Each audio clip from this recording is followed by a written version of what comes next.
Looking at John Locke's second treatise of government, it's important to read it if you're going to read Hobbes in any detail like we did.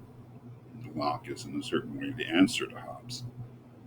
He's the more moderate Hobbes. He's the less cynical Hobbes. And it doesn't mean he's right and that Hobbes is wrong, but he has a different view. And it's quite interesting with these classical, I would call them classical political philosophers. It's kind of always the same structure. They want a political philosophy, a theory of the state, a theory of government. And that theory of government is always based upon a theory of human nature. In a certain way, it's quite simple. Hobbes had a view, a reductive materialist view of human nature, that human beings were primarily, maybe even exclusively, motivated by their selfish desires. And so, this view of human nature necessitated a certain view of the state, which is a very powerful and one might even say repressive state government. It's a vast oversimplification of Hobbes, but I think it's true. Locke has a different view of human nature, so he has a different view of the state. And his view of human nature is, when he talks about the state of nature, it's not the state of war. Remember that in Hobbes, the state of nature, which is basically a state where human beings are living amongst each other, maybe not with each other, but amongst each other without any kind of government. For Hobbes, that was automatically a state of war for the reasons that he set out. Locke thinks nothing of the kind. Human communities can exist without government. They're not going to perhaps be successful in the long run, but they're quite conceivable. And why? What is the difference? Well, I think that the most important difference is the idea that human beings are fundamentally rational creatures. And that's really what's, of the state of nature, chapter 2. And perhaps the most important, eloquent, brilliant quote from all of Locke's treatise.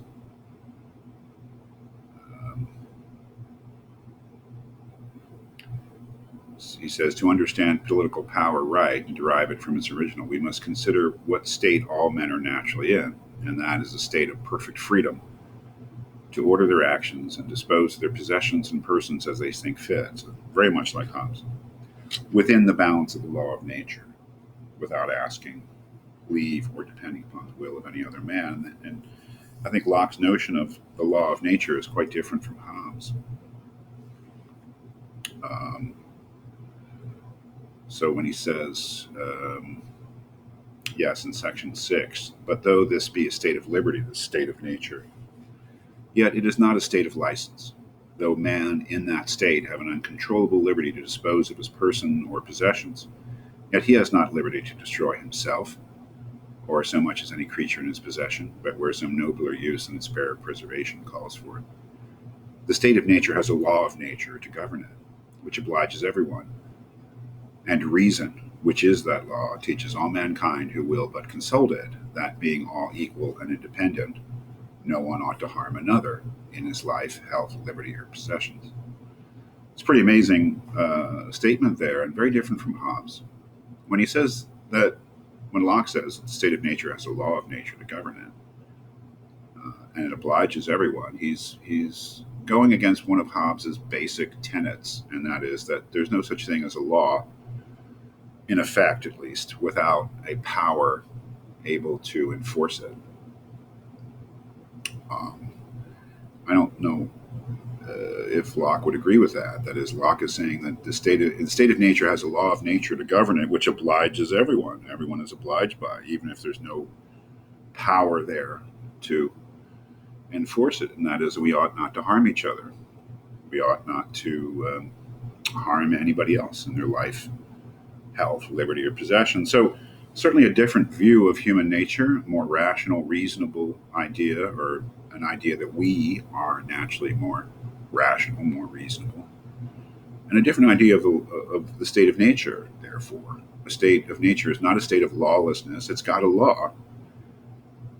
Now, the question of whether that law is meaningful without anyone there to enforce it is, to a certain degree, addressed by Locke, because he says that in the state of nature, um, everyone has the power to punish violations of the law. As he says, that individuals, when they witness or the violation of someone's rights, someone being harmed, they have the power. We all have the power in the state of nature to enforce the law of nature and to punish its transgression. And that is exactly what we give up when we form the state, and that's object of a later chapter of the beginning of political societies. Like Hobbes, Locke believes that individuals create the state. The state's not a natural thing, it's a creation of human beings in which they agree, for the purposes of security, to give up some of their natural liberties that they had in the state of nature in exchange for living in a society of laws which will be more secure for them. And another big difference between Hobbes and Locke, I would say maybe the biggest difference, is what's handled in Chapter 5 of property. Hobbes doesn't believe that there can be property in the state of nature. He says in the state of nature there's no mine and thine distinct. We're, again, this big difference between their characterizations of the state of nature. Locke believes that, yes, human beings can naturally own property by mixing their labor with things that they find. And it's a very sort of controversial theory, but the upshot is that human beings can actually gain property and have lawful title to their property. And that essentially is why they get together and form governments. In Chapter 9, which is an amazing chapter of the ends of political society and government, Locke asks the question, if we are so free in the state of nature where we have no one telling us what to do and we're our own masters, why would we enter into a state of civil society? And he says there's a very specific reason. This is page 17, section 124. The great and chief end, therefore, of men's uniting into commonwealths and putting themselves under government is the preservation of their property. Now, if you look closely, you see that chapter 5, that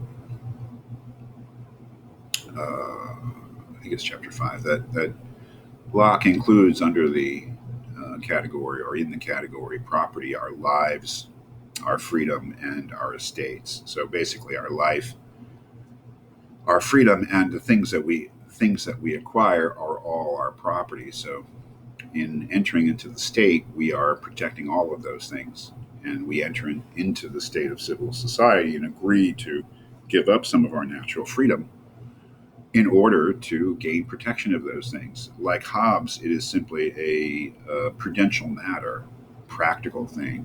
We realize that we'll do better in the state of civil society for ourselves than we would in the state of nature. Maybe the last really interesting point in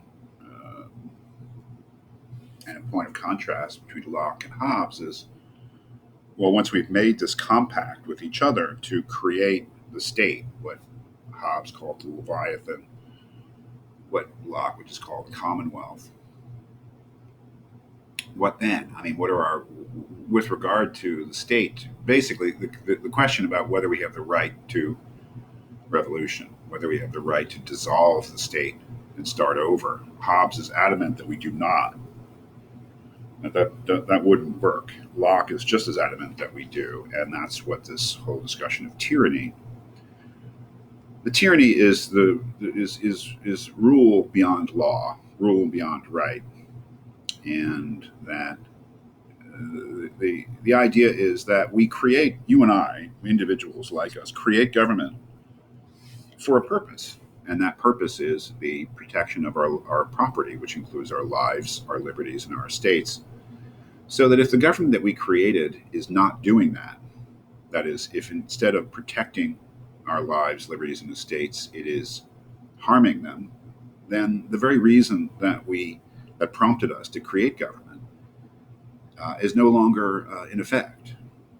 We created government to protect those things, and if government is no longer doing that, Locke believes we have every right to dissolve government. So Locke is famous for being, he's famous for a lot of things. He was one of the greatest philosophers of all time, but famous in America for being a huge influence on um, the founding fathers. The idea that human beings do have the right of revolution, that they have the right to dissolve government if it becomes tyrannical. It's a very important difference between Locke and Hobbes, and it's actually quite important, just specifically in the American political tradition.